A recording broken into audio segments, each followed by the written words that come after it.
كشف الدجى بجماله حسنت جميع خصاله صلوا عليه وآله ঐতিহ্যবাহী বাইতুল কোরআন ইসলামিয়া মাদ্রাসার উদ্যোগে আয়োজিত মাসিক ইসলাহি মাহফিলের আজকের সম্মানিত প্রধান মেহমান আল্লামা হযরত পীর ডক্টর মুশতাক আহমদ হাফিজাহুল্লাহ, উপস্থিত সম্মানিত ওলামায়ে কেরাম, সম্মানিত তোলাবা, দিনদার ইমানদার মুত্তাকুন মুসল্লুন ভাইয়েরা, আলোচনা শোনারতা, পর্দার অন্তরালে অবস্থানরতা মাতৃতুল্লাহ শ্রদ্ধেয়া মা এবং বোনেরা, আলোচনার প্রারম্ভিকতায় সকলের প্রতি আবারও সালাম নিবেদন করছি।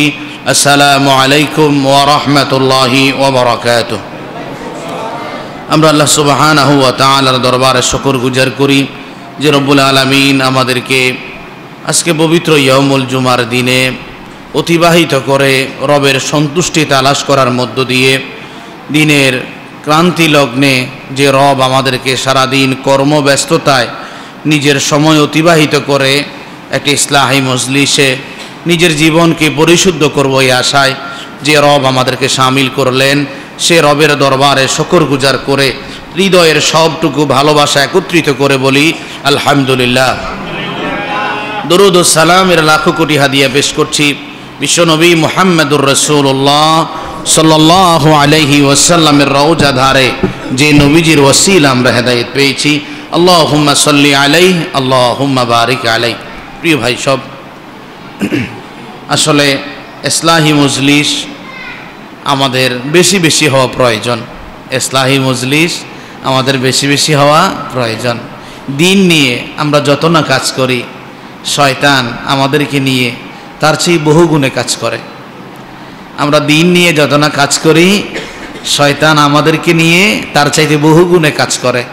কিন্তু ইসলাহি মজলিস এমন একটা আয়োজন করলেন, আমাদের সবচেয়ে বরেণ্য শ্রদ্ধেয় প্রধান মেহমান এসেছেন, ওনার আলোচনা শুনবেন। আমার উদ্দেশ্য আপনাদেরকে একটা পরিবেশ গড়ে দেওয়া।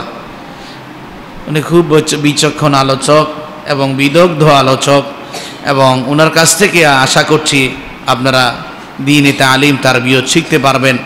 একটা ইসলাহি মজলিসে বসে নিজের জীবনের অনেক কিছু সংশোধন করে নিতে পারবেন। ওমা তাওফীক ইল্লা বিল্লাহ। আমি স্বল্প সময়ে একটি বিষয় আপনাদের সাথে কথা বলবো। আমার আলোচনার শিরোনাম তাজকিয়াতুন নফস, আত্মশুদ্ধি। আমি কয়েকটি পয়েন্টে কথা বলবো। প্রথম বিষয় হলো তাজকিয়াতুন নফসের গুরুত্ব কী। 2 নম্বর বিষয় হলো তাজকিয়াতুন নফস কেন প্রয়োজন। 3 নম্বর বিষয় হলো আমরা কি কি উপায়ে তাজকিয়াতুন নফস অর্জন করতে পারবো। তাজকিয়া শব্দের অর্থ হলো পবিত্র হওয়া, পরিশুদ্ধ হওয়া, পরিচ্ছন্ন হওয়া। নফস মানে হলো আত্মা, আর তাজকিয়াতুন নফস মানে হলো আত্মার পরিশোধন, আত্মার পরিশোধন। আমার কথা কি বোঝা যায়? একটু আমার সাথে কষ্ট করে হা না করেন, পারা যাবে তো ইনশাআল্লাহ। তাজকিয়াতুন নফস একজন মানুষকে মানুষ বানায়। একজন মানুষের মাঝে যদি আত্মশুদ্ধি না থাকে, আত্মা যদি তার পরিশুদ্ধ না হয়, ওই মানুষ কোনোদিন ভালো এবং সুস্থ মানুষ হতে পারে। বাহ্যিক সে সুস্থ হবে, কিন্তু নিজের জীবন চলনে, সমাজ বিনির্মাণে আদর্শ মানুষ সে হতে পারবে না যদি তার মাঝে তাজকিয়াতুন নফস না থাকে। এখন আসেন আমাদের প্রথম বিষয়, এই তাজকিয়াতুন নফসের গুরুত্ব কি। তাজকিয়াতুন নফসের প্রথম গুরুত্ব হলো যে মানুষ তাজকিয়াতুন নফস অর্জন করতে পেরেছে, ওই মানুষটা সফল। সুবহানাল্লাহ বলবেন না?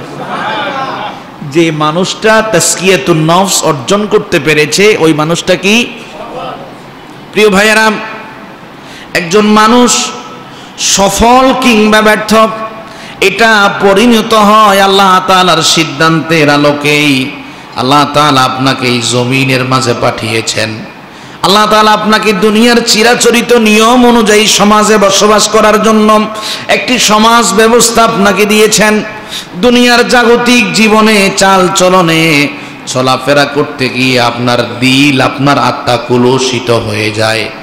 যদি এই কলুষিত আত্মাকে আপনি পরিশোধিত করতে পারেন, পরিচ্ছন্ন করতে পারেন, পরিশোধিত বানাতে পারেন, আপনি হবেন সফল ব্যক্তি। সুতরাং দুনিয়ার চলাচলের সময় আপনার দিল কুলসিত হয়ে যাবে। ইসলাহি মজলিসে বসে আপনার দিলকে পরিশুদ্ধ করা লাগবে, এটার নাম তাসকিয়া। আর যেই মানুষটা নিজের দিলটাকে তাসকিয়া করতে পারল, পবিত্র করতে পারলো, আত্মশুদ্ধি অর্জন করতে পারলো, ওই মানুষটাই সফল। আল্লাহ তাআলা কোরআনুল কারীমে সূরাতুশ শামসের 9 থেকে 10 নং আয়াতে বলছেন, ক্বাদ আফলাহা মান যাক্কাহা ওয়া ক্বাদ খাবা মান দাসসাহা। যে সমগ্র মানুষেরা পবিত্র হলো, নিজেকে তাসকিয়া করে নিতে পারলো, আত্মশুদ্ধি অর্জন করলো, ওই মানুষগুলাই সফল হয়ে গেল।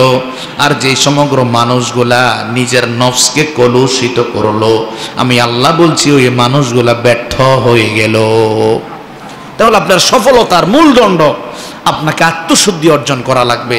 কোরআনুল কারীমে সূরাতুল আ'লা এর 14 থেকে 17 নং আয়াতে আল্লাহ তাআলা বলছেন, ক্বাদ আফলাহা মান তাযাক্কা ওয়া যাকারা ইসমা রাব্বিহি ফাসাল্লা বাল তু'সিরুনাল হায়াতাদ দুনিয়া ওয়াল আখিরাতু খায়রুন ওয়া আবকা। আল্লাহ তাআলা বলছেন, যে সমগ্র মানুষগুলো আত্মশুদ্ধি অর্জন করলো, ওই সমগ্র মানুষগুলা সফল হয়ে গেল। ওই সমগ্র মানুষগুলা তার রবের জিকির নামাজকে প্রতিষ্ঠিত করলো। যে সমগ্র মানুষগুলা এই কাজগুলা করে তারা পরিশোধিত মানুষ। কিন্তু দুনিয়ার মানুষের স্বভাব হলো তারা দুনিয়াকে অধিকতর প্রাধান্য দেয়, তারা আখিরাতকে প্রাধান্য দেয় না। আল্লাহ তাআলা বলছেন, অথচ তাদের জন্য আখিরাতটাই উৎকৃষ্ট এবং আখিরাত চিরস্থায়ী। কোরআনুল কারীমে সূরাতুল বাকারা এর 151 নং আয়াতে আল্লাহ তাআলা বলছেন, কামা আরসালনা ফীকুম রাসূলাম মিনকুম ইয়াতলু আলাইকুম আয়াতিনা ওয়া ইউযাক্কিকুম ওয়া ইউআল্লিমুকুমুল কিতাবা ওয়াল হিকমা ওয়া ইউআল্লিমুকুম মা লাম তাকুনু তা'লামুন। আল্লাহ তাআলা বলছেন, আমি যুগে যুগে নবী এবং রাসূল পাঠিয়েছি। নবী এবং রাসূলরা জনপদের কাছে আমার নাজিলকৃত কিতাব শিক্ষা দেবে, আমার আয়াত শিক্ষা দেবে, হিকমা শিক্ষা দিবে। জাতির লোকেরা যা জানে না নবীরা তা শিক্ষা দিবে এবং জনপদের মানুষের দিলগুলাকে আত্মশুদ্ধ করবে। আমার নবী প্রেরণের উদ্দেশ্য কি? নবীরা জাতির লোকদের কাছে ওহীর দেওয়া বিধান দিয়ে তাদের কলুষিত হৃদয়কে পবিত্র করবে। তাহলে যে মানুষটার দিল পরিশুদ্ধ, ওই মানুষটাই সফল। আত্মশুদ্ধির 2 নম্বর গুরুত্ব হলো, এই পৃথিবীতে আল্লাহ তাআলা যতজন নবী এবং রাসূল পাঠিয়েছেন, প্রত্যেক নবী এবং রাসূলের দাওয়াতি মিশন ছিল মানুষের কলুষিত হৃদয়কে পবিত্র করা। আল্লাহ তাআলা কোরআনুল কারীমে হযরত ইব্রাহিম এবং ইসমাঈল আলাইহিস সালাতু ওয়াস সালামের ঘটনা উল্লেখ করেছেন। ইব্রাহিম এবং ইসমাঈল আলাইহিস সালাতু ওয়াস সালাম কাবা ঘর নির্মাণ করার পরে বাবা এবং ছেলে আল্লাহর কাছে হাত বাড়িয়ে দোয়া করছেন। বাবা দোয়া করছেন, সন্তান আমিন বলছেন। ইব্রাহিম আলাইহিস সালাতু ওয়াস সালাম ওখানে যেই দোয়া করেছেন, ওই দোয়ার মাঝে কি কথা ছিল? আল্লাহ তাআলা কোরআনুল কারীমে সূরাতুল বাকারা এর 129 নং আয়াতে বলছেন, রব্বানা ওয়াবআস ফীহিম রাসূলাম মিনহুম ইয়াতলু আলাইহিম আয়াতিকা ওয়া ইউআল্লিমুহুমুল কিতাবা ওয়াল হিকমাতা ওয়া ইউযাক্কিহিম ইন্নাকা আনতাল আজিজুল হাকীম। ইব্রাহিম আলাইহিস সালাতু ওয়াস সালাম দোয়া করলেন, আল্লাহ আমার বংশ থেকে, আমার পরিবারের মধ্য থেকে একজন রাসূল পাঠান, যেই রাসূলটা জাতির লোকের কাছে কিতাব, হিকমা, আয়াত শিক্ষা দিবে এবং জনপদের মানুষগুলার কলুষিত দিলকে পবিত্র করবে। নিশ্চয়ই আপনি সব কিছুই জানেন, আপনি মহাজ্ঞানী। কোরআনুল কারীমে সূরাতু আলে ইমরানের 146 নং আয়াতে আল্লাহ তাআলা সমগ্র জনপদের মুমিনদেরকে লক্ষ্য করে বলছেন, ও মুমিনেরা, এই জনপদের মাঝে আমার নবী এবং রাসূলরা তোমাদের কাছে এসেছেন, এটি আমি আল্লাহ তাআলার পক্ষ থেকে অতীব দয়া। আল্লাহর পক্ষ থেকে কি দয়া? কেন? এই নবী রাসূলরা এসে তোমাদের কলুষিত দিলকে পবিত্র করেছে। আল্লাহ তাআলা বলছেন, লাকাদ মান্নাল্লাহু আলাল মুমিনিনা ইয বাআসা ফীহিম রাসূলাম মিন আনফুসিহিম ইয়াতলু আলাইহিম আয়াতিহি ওয়া ইউযাক্কিহিম ওয়া ইউআল্লিমুহুমুল কিতাবা ওয়াল হিকমা ওয়া ইন কানু মিন ক্বাবলু লাফি দালালিম মুবিন। আল্লাহ তাআলা বলছেন আমি মুমিনদের প্রতি রহম করেছি। কার কথা? একটু উচ্চ আওয়াজে বলেন, কার কথা? আল্লাহ বলছেন আমি মুমিনদের প্রতি রহম করেছি। কি করে করলাম? ও মুমিন শোনো, আমি আল্লাহ তাআলা যুগে যুগে নবী এবং রাসূল তোমাদের জনগোষ্ঠী থেকে বের করেছি। নবী এবং রাসূলরা তোমাদের কাছে আমার নিদর্শন দেখিয়েছে, কিতাব শিক্ষা দিয়েছে, তোমাদেরকে জ্ঞান প্রজ্ঞা শিক্ষা দিয়েছে এবং তোমাদের দিলকে কলুষিত ছিল পবিত্র করে নিয়েছে। অথচ তোমাদের পূর্বের অনেক জাতি পদভ্রষ্টতার মাঝে নিমজ্জিত ছিল। তাহলে নবী এবং রাসূল এই পৃথিবীতে আগমনের উদ্দেশ্য হলো মানুষের কলুষিত দিলকে পবিত্র করা। কলুষিত দিল কি করা? তাহলে তাসকিয়াতুন নফস আমাদের সকলকে অর্জন করা লাগবে। আল্লাহ তাআলা মূসা আলাইহিস সালাতু ওয়াস সালামকে ফেরাউনের কাছে পাঠিয়েছিলেন। মূসা আলাইহিস সালাতু ওয়াস সালামকে ফেরাউনের কাছে পাঠিয়েছিলেন। মূসা আলাইহিস সালাতু ওয়াস সালাম ফেরাউনের সাথে কি কথা বলেছেন আল্লাহ তাআলা কোরআনুল কারীমে সেই কথা উল্লেখ করেছেন। সূরাতুন নাজিআতের 17 থেকে 18 নং আয়াতে আল্লাহ তাআলা বলছেন, ইযহাব ইলা ফিরআউনা ইন্নাহু তাগা ফাকুল হাল লাকা ইলা আন তাযাক্কা। মূসা তুমি ফেরাউনের কাছে যাও, ফেরাউন সীমা লঙ্ঘন করছে। ফেরাউনের কাছে গিয়ে এই কথা বলো, ফেরাউন তোমার কি পবিত্র হবার ইচ্ছা আছে কি? তাহলে যদি ইচ্ছা থাকে আমি আল্লাহ তাআলার পক্ষ থেকে তোমাকে নসিহা করব। তাহলে মূসা আলাইহিস সালাতু ওয়াস সালামও ফেরাউনের কাছে তার দিল কলুষিত হয়েছে, যার কারণে সে নিজেকে খোদা বলছে। আল্লাহ তাআলা বলছেন আমি মূসাকে পাঠিয়েছি এই জন্যেই, হে মূসা তুমি জিজ্ঞেস করো ফেরাউন কি আসলে পবিত্র হওয়ার ইচ্ছা লালন করে? আমরা এখানে যারা আছি সবাই কি দিল পরিশুদ্ধ হওয়ার নিয়তে বসেছি? আল্লাহ তৌফিক দিন, সকলে বলি আমিন। প্রিয় ভাইয়েরা, এই তাসকিয়াতুন নফসের 3 নম্বর গুরুত্ব হলো আল্লাহ যদি ইচ্ছে করেন বান্দার দিলকে পরিশুদ্ধ করে দেন। আল্লাহ যে বান্দার প্রতি ইচ্ছা করেন সেই বান্দার দিলকে আল্লাহ কি করেন? পরিশুদ্ধ করেন। আমরা সকলে বলি আল্লাহ আল্লাহ আমাদের সকলের দিলগুলাকে পবিত্র করে দেন।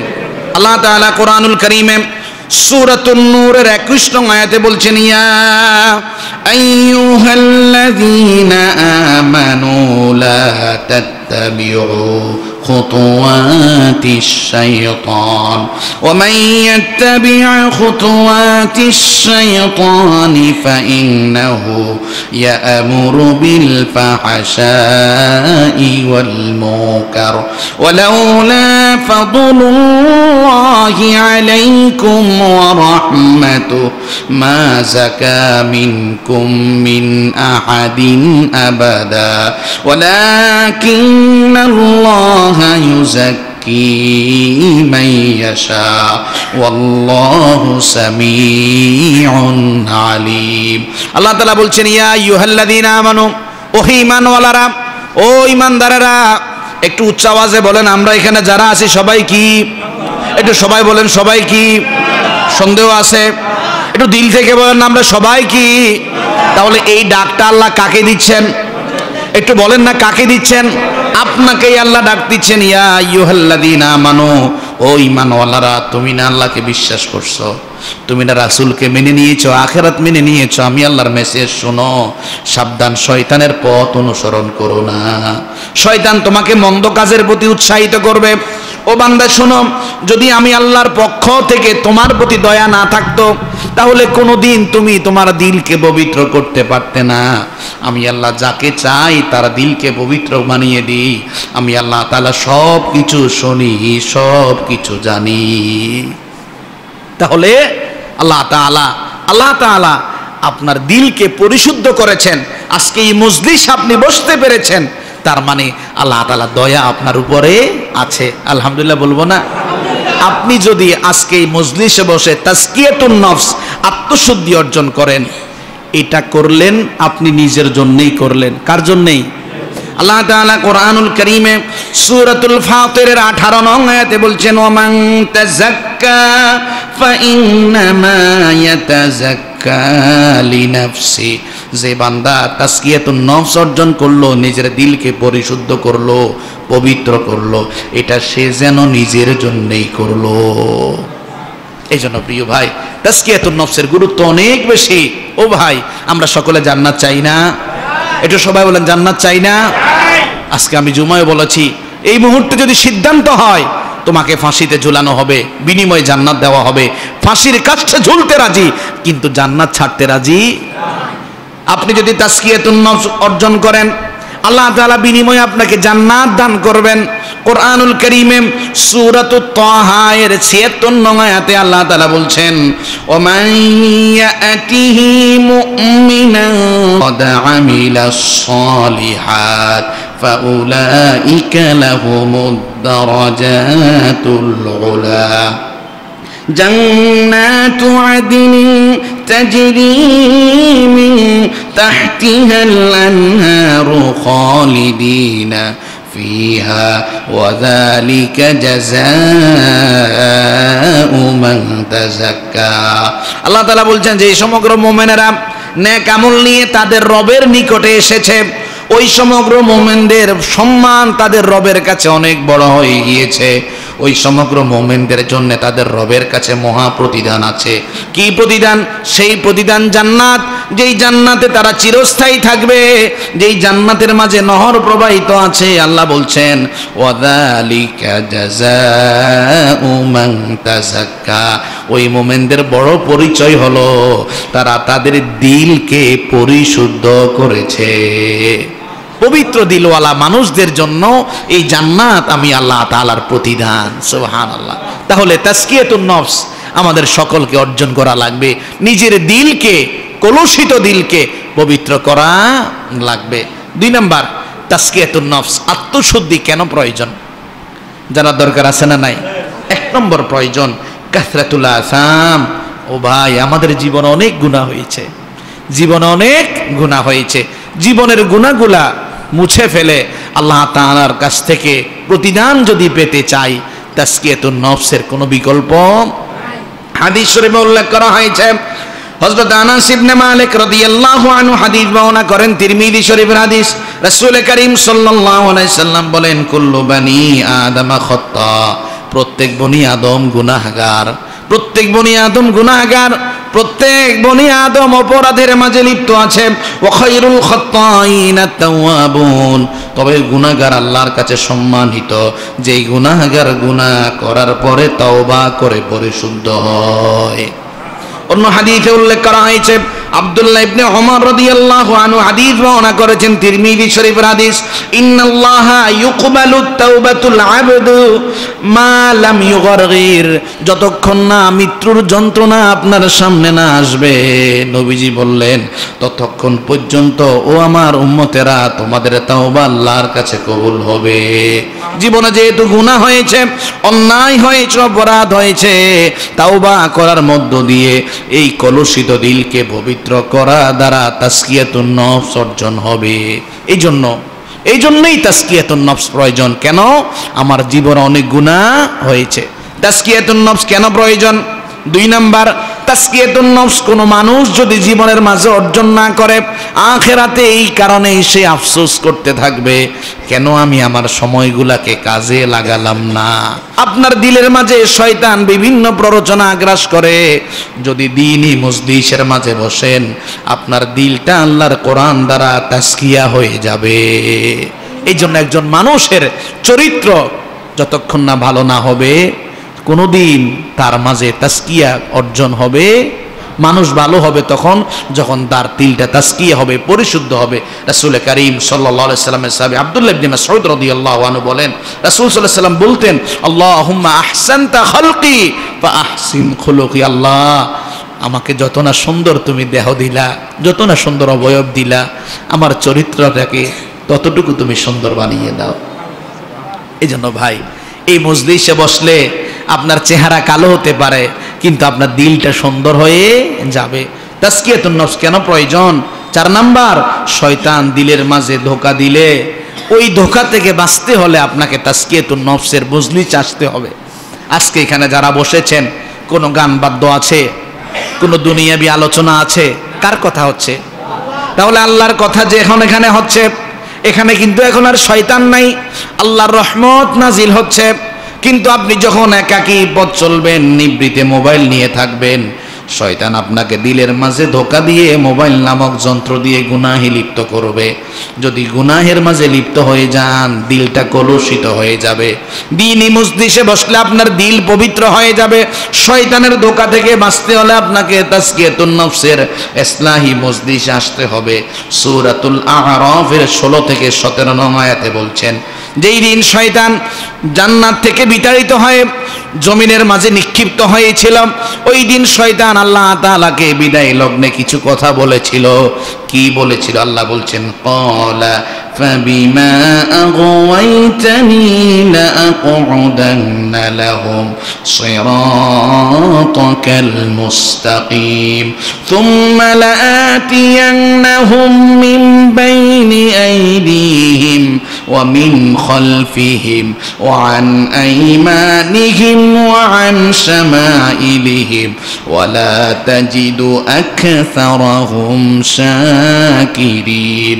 সেই দিন শয়তান বলেছিল, আল্লাহ, যে আদম সন্তানের কারণে জান্নাত থেকে বিতাড়িত হয়ে গেলাম, ওই আদম সন্তান যেন দুনিয়াতে হেদায়েতের পথে চলতে না পারে, আমি হেদায়েতের পথে ওত পেতে বসে থাকবো।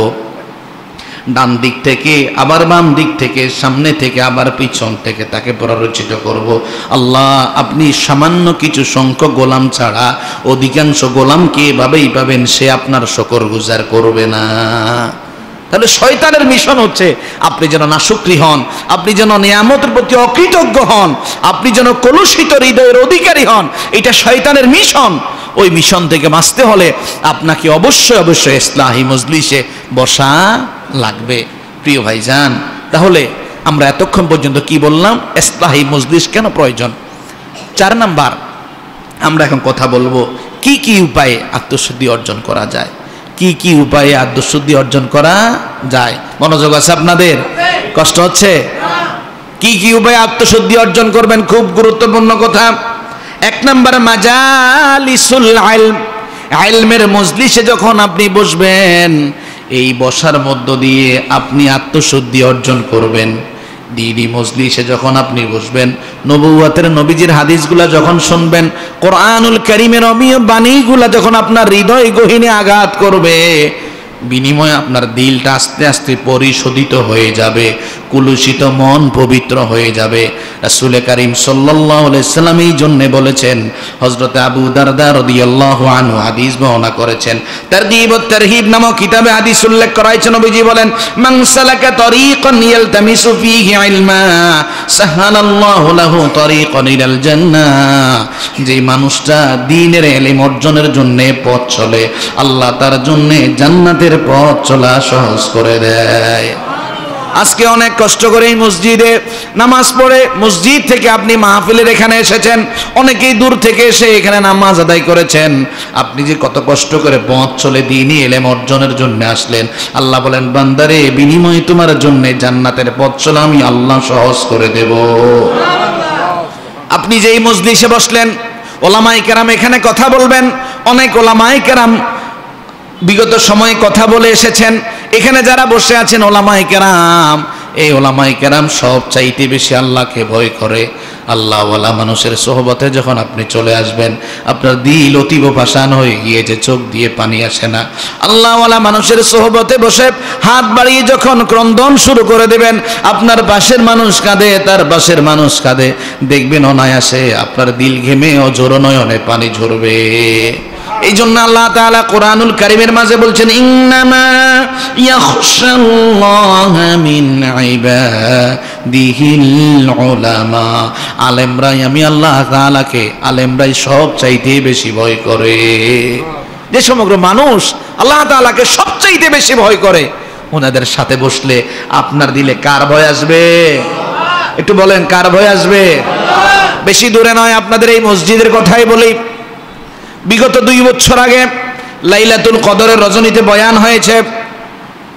সকলে হাত বাড়িয়ে খতমে তারাবি শেষ হয়েছে, সকলে দোয়া করছে, অজর নয়নে কেঁদেছে। বয়ান যখন শেষ হলো, আমি বেরিয়ে যাব, একজন যুবক এসে আমাকে বলে, হুজুর এতগুলা মানুষ কাঁদলো, কিন্তু আমার দিল ভেঙে এক ফোঁটা চোখের পানিও আসলো না। আমি বললাম, ভাই আফসোস, আপনার তো সব বরবাদ হয়ে গিয়েছে, আপনার দিল তো পাষাণ পাথর হয়ে গিয়েছে, আপনার তো সব শেষ হয়ে গিয়েছে, আপনি কি করলেন? বেশি বেশি আল্লাহ তাআলার কথা স্মরণ করেন, গুনাহের কথা স্মরণ করেন এবং আল্লাহকে ডাকেন, দিলটা দেখবেন আল্লাহ এমনিতেই নরম করে দেবে। বাস্তব ঘটনা। ওই মানুষটার বাড়ি নোয়াখালী কবিরহাট। আমাকে বলে, হুজুর আমি একদিন বাড়ি যাব। আমি তো ছোটবেলায় মক্তবে পড়েছিলাম, বাবা গরিব ছিল, কায়দা কিনে দিয়েছিল, কিন্তু আমপারা কিনে দিতে পারে নাই বলে আর মক্তবে যাই নাই। কোরআন শরীফটাও ভালো করে শিখা হয় নাই। যখন আমি বাসের মাঝে উঠলাম, কিছু দোয়া, কিছু তসবিহ বাংলায় লেখা দেখতে পেলাম। আমি ওই তসবিহগুলা পড়তে লাগলাম আর আপনার কথাগুলা দিলের মাঝে আঘাত করলাম। কিছুক্ষণের মাঝে আমার চোখ দিয়ে দর দর করে পানি বইছে, আমার মুখ দিয়ে উচ্চ আওয়াজে কান্নার শব্দ ভেসে আসছে। আমার পাশের সিটে বসা মানুষ সে তাকিয়ে আছে, অথচ ওইদিকে আমার কোনো ভ্রুক্ষেপ নাই, আমার দিল ভেঙে কান্না ঝরে আসছে। এটা শুধুমাত্র উলামায়ে কেরামের মজলিসে বসা দ্বারা সম্ভব।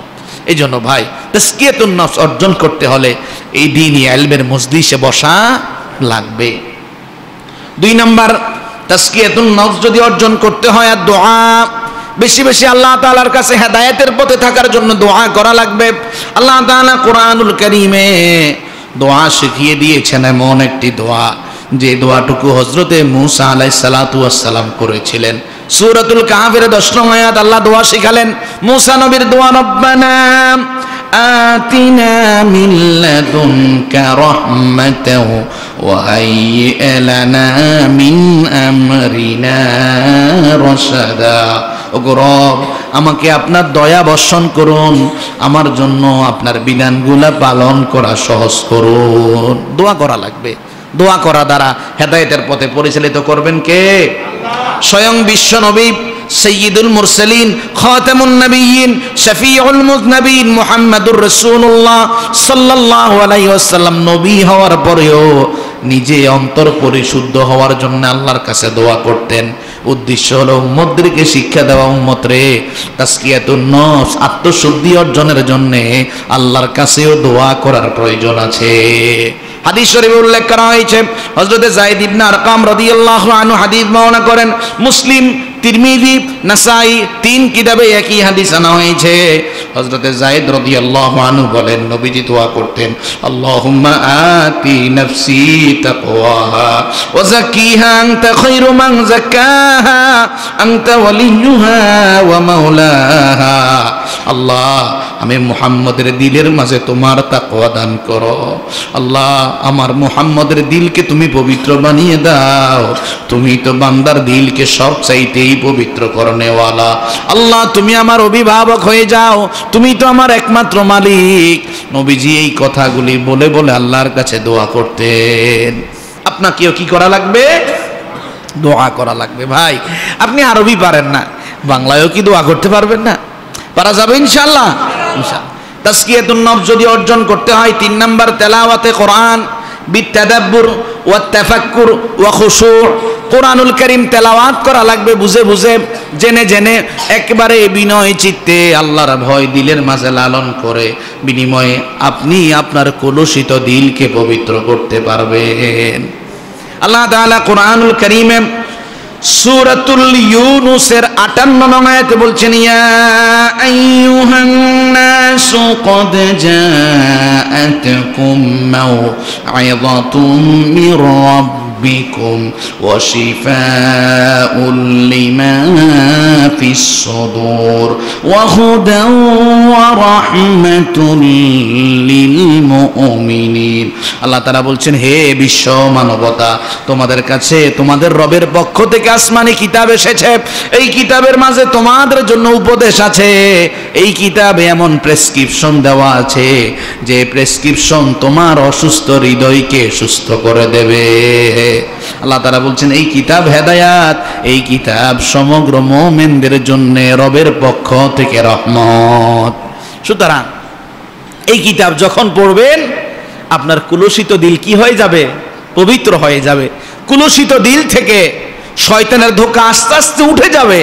আপনার দিলের মাঝে আল্লাহর ভয় জাগ্রত হবে। কোরআনুল কারীমে সূরাতুল মুহাম্মাদের 24 নং আয়াতে আল্লাহ তাআলা বলছেন, আফালা ইয়াতাদাব্বারুনাল কুরআনা আম আলা কুলুবিন আকফালুহা। ও বান্দা, আমি যে কিতাব কোরআন নাজিল করেছি, এই কোরআন নিয়ে কি একটু বুঝ খাটাবা না? একটু ভেবে ভেবে পড়বা না? একটু বুঝার প্রয়োজন কি তোমার নাই? নাকি তোমার কলবের দুয়ারের মাঝে তালা মেরে দেওয়া হয়েছে? কে বলছেন? আল্লাহ। কলবের দুয়ারে তালা মেরে দেওয়ার অর্থ হলো এই তালা কি খোলার এখনো সময় হয় নাই? কোরআন কি এখনো বুঝে বুঝে পড়ার তোমার সময় হয় নাই? তাহলে আল্লাহ তাআলার নির্দেশ, কোরআন তো পড়বেন, একটু কোরআনটা বোঝার চেষ্টা করবেন, তাহলে দিলের মাঝে আত্মশুদ্ধি অর্জন করতে পারবেন। কোরআনুল কারীমে সূরাতুস সাদের 29 নং আয়াতে আল্লাহ তাআলা বলছেন, কিতাবুন আনজালনাহু ইলাইকা মুবারাকুল লিয়াদাব্বারু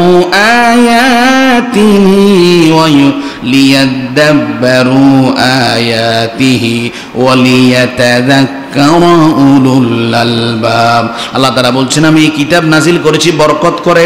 এই কিতাব যারা পড়বে তারা বরকতের মালিক হবে। এই কিতাবের মাঝে আমি আল্লাহ তাআলা আয়াত দিয়েছি, তোমরা আয়াতগুলো পড়বে।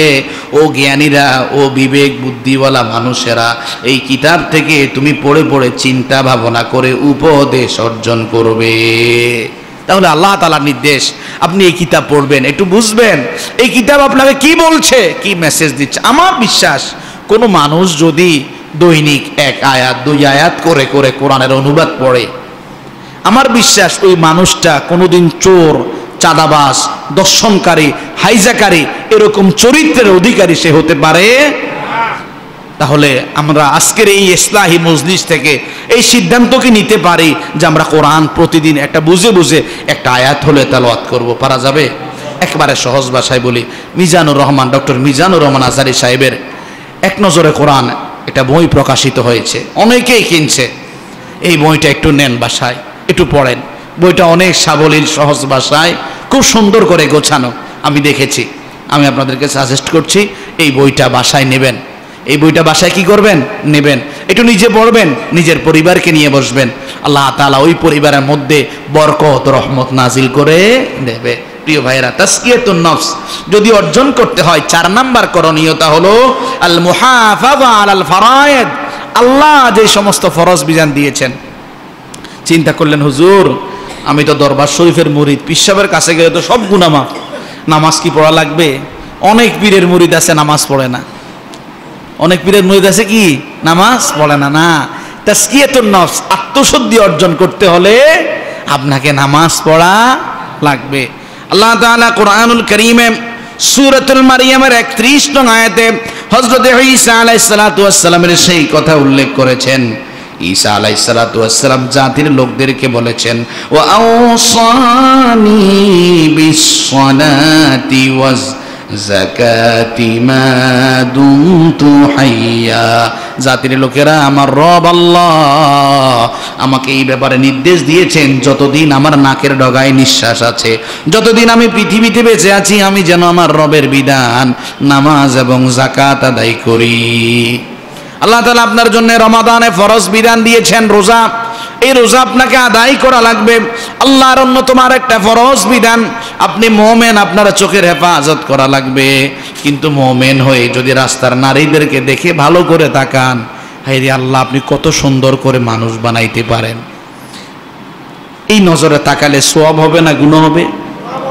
দিলের মাঝে পবিত্রতা আসবে না, দিল কলুষিত, কুচিন্তা আসবে, কথা কয় না, কুচিন্তা জাগ্রত হবে। সুতরাং আল্লাহর দেওয়া ফরজ বিধান, রাস্তায় যখন চলবেন পরনারের দিকে তাকানো যাবে, নামাজের সময় 5 ওয়াক্ত নামাজ, রমাদানে ফরজ রোজা, আপনার জন্যে যদি জাকাত ফরজ হয়ে যায়, নেশাব পরিমাণ সম্পদের মালিক হয়ে যান, জাকাত দেওয়া, এই ফরজ বিধানগুলা পালন করার মধ্য দিয়ে তাজকিয়াতুন নফস অর্জন করা যাবে।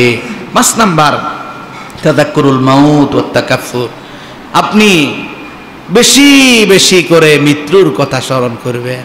কিসের কথা? বেশি দূর না, এই যে মাইলস্টোন স্কুল অ্যান্ড কলেজ ঢাকায় একটা যুদ্ধ বিমান বিধ্বস্ত হয়েছে পাইলট সহ, অবস্থার পরিণতি কি দেখেছেন?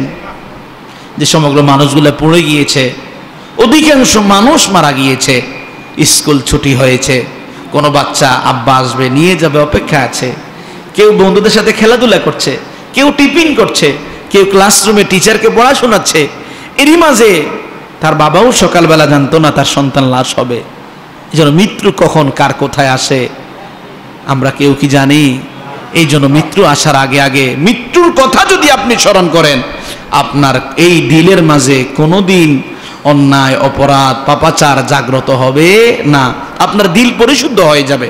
আল্লাহ তাআলা কোরআনুল কারীমে সূরাতুল জুমআ এর 8 নং আয়াতে বলছেন, কুল ইন্নাল মাউতাল্লাযী তাফিরুনা মিনহু ফাইন্নাহু মুলাকীকুম সুম্মা তুরাদ্দুনা ইলা আলিমিল গায়বি ওয়াশ শাহাদাতি ফায়ুনাব্বিউকুম বিমা কুনতুম তা'মালুন। আল্লাহ তাআলা বলছেন, হে রাসূল আপনি বলে দেন, হে রাসূল আপনি বলে দেন, যেই মৃত্যু থেকে তোমরা পালিয়ে বেড়াও অচিরেই সেই মৃত্যু তোমাদেরকে গ্রাস করবে, পালিয়ে বেরিয়ে কোনো লাভ হবে না।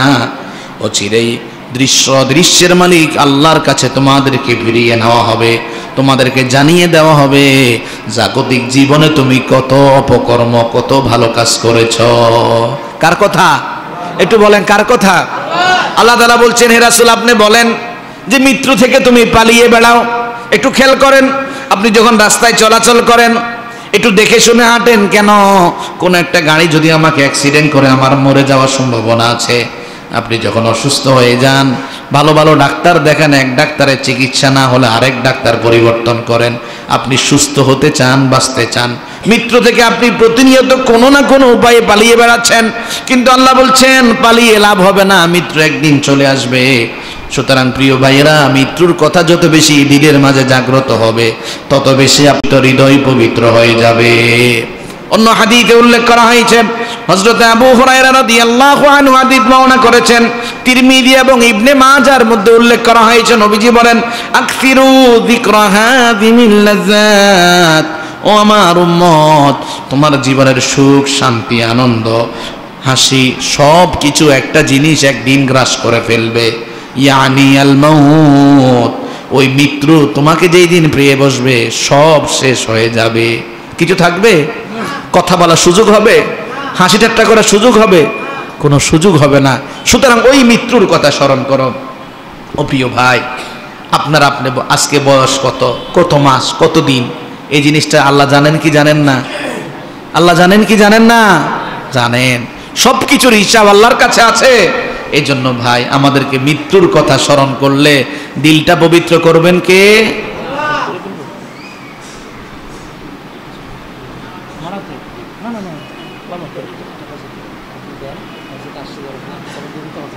আচ্ছা আচ্ছা, আমি তাহলে আলোচনা শুরু করি। আচ্ছা আচ্ছা, আমাদের প্রধান মেহমান আমাদের সামনে কিছুক্ষণের মাঝে উপস্থিত হবেন, তো আমরা ওনার জবানে আলোচনা শুনব। তো আসলে উনি আমাকে ইজাজত দিয়েছেন যে ছাত্রদেরকে সবক দেওয়ার জন্যে, তবে আমি চেয়েছিলাম ওনার হাতে সবক দিলে বেশি ভালো হতো। তো আমি আমার পয়েন্টগুলো বলে ফেলি। আত্মশুদ্ধি যদি অর্জন করতে চাই, 6 নাম্বার যে কাজ করা লাগবে, মুহাসাবাতুন নাফস ও মুরাকাবাতুহা, একটু নিজেকে নিজে ভাবা লাগবে যে আজকে সারাদিন আমি যে কাজগুলো করলাম, কয়টা অন্যায় অপরাধ হলো, কয়টা ভালো কাজ হলো, আগাম দিনের জন্য আপনি কি পাঠাচ্ছেন, এটা নিয়ে একটু কি করা, চিন্তা করা। একটা হাদিস না বললে নয়, একটু শুনবেন? শোনেন, হযরতে আদি বিন হাতেম রাদিয়াল্লাহু আনহু হাদিস বর্ণনা করেন, সহিহ বুখারী শরীফের হাদিস। রাসূল করিম সাল্লাল্লাহু আলাইহি সাল্লাম বলেন, মা মিনকুম মিন আহাদিন ইল্লা সায়ুকাল্লিমুহুমুল্লাহু ইয়াওমাল কিয়ামা ওয়া লাইসা বাইনাল্লাহি ওয়া বাইনাহু তুরজুমান। কিয়ামতের ময়দানে আল্লাহর এমন কোনো বান্দা থাকবে না যে সে আল্লাহর সাথে কথা না বলে থাকবে। আল্লাহ সব বান্দার সাথে কি করবে? কথা বলবে। আজকে যখন চায়না থেকে কোনো মানুষ আমাদের দেশে আসে, ওই চাইনিজ কি কথা বলছে, কথাটা আমাদেরকে বোঝানোর জন্য একজন দোভাষী থাকে। কিন্তু নবীজি বললেন, ওই দিন বান্দা যখন আল্লাহর সাথে কথা বলবে কোনো দোভাষী থাকবে না। সুবহানাল্লাহ বললেন না? বান্দা আল্লাহর সাথে কি বলবে? কথা বলবে। নবীজি বললেন, থুম্মা ইয়ানদুরু ফালা ইয়ারা শাইআ। ওই বান্দা আল্লাহর সাথে কথা বলার পরে একটু সামনের দিকে তাকাবে, সে সেখানে কিচ্ছু দেখতে পারবে না। এরপরে সে আরো একটু সামনে তাকাবে, সাথে সাথে সে সেখানে দেখবে তার সামনে জাহান্নাম হাজির হয়ে গিয়েছে। কি হাজির হয়ে গিয়েছে? জাহান্নাম। নবীজি বললেন, ফামান ইসতাতা মিনকুম আন ইয়াত্তাকিয়া নার ওয়ালাউ বিশিক্কি তামার। ও উম্মত, জীবনে কোনো নেক আমল নাই, একটা খেজুরের একটা অংশ দান করার এই নেক আমলটা নিয়েও আসো। আল্লাহকে ভয় করে যদি এই নেক আমলও কবুল হয়, তোমার বিনিময় জান্নাত হতে পারে। একটা খেজুরের টুকরা দিয়ে হলেও জাহান্নাম থেকে বাঁচো। এই জন্য প্রিয় ভাই, আখেরাতে আপনি আল্লাহর সাথে কথা বলবেন, ওই দিন যদি আপনার নসিবে জাহান্নাম হয়ে যায়, কোনো উপায় থাকবে? কারো কাছ থেকে সুপারিশ নেওয়ার সুযোগ হবে? সর্বশেষ কথা হলো দান সদাকা করা, এটা দ্বারা দিল পরিশুদ্ধ হয়। 8 নম্বর কথা হলো তওবা ইস্তেগফার করা, এটা দ্বারা দিল পরিশুদ্ধ হয়। 10 নম্বর কথা হলো বেশি বেশি আল্লাহর জিকির করা, এটা দ্বারা দিল পরিশুদ্ধ হয়। এবং 11 নম্বর এবং সর্বশেষ কথা হলো দুনিয়া বিমুখ হওয়া, এটা দ্বারা বান্দার দিল পরিশুদ্ধ হয়। সময় সংক্ষেপ, যতটুকু কথা বলেছি আল্লাহ তাআলা আমাদেরকে আমলের তৌফিক দান করেন, সকলে বলি আমিন।